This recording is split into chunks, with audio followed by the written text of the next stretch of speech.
Hello and welcome everyone to a new video in your channel, Mr. Tech Tips. Before watching the video, don't forget to subscribe to our channel and don't forget also to like this video.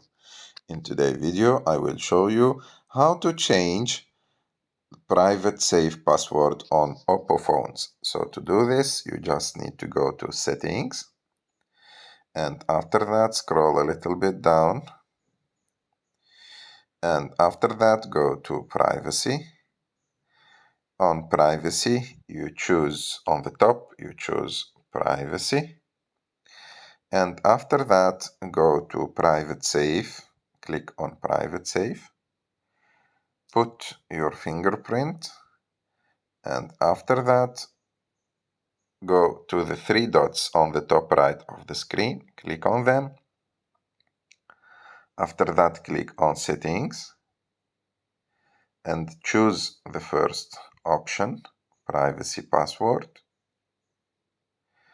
and enter your actual password.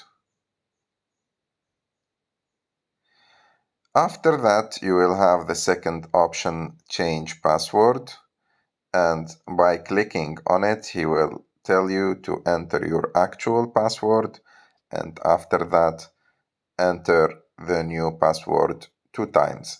I hope that you like this video. If you like this video, don't forget to subscribe to our channel, and see you in the next one.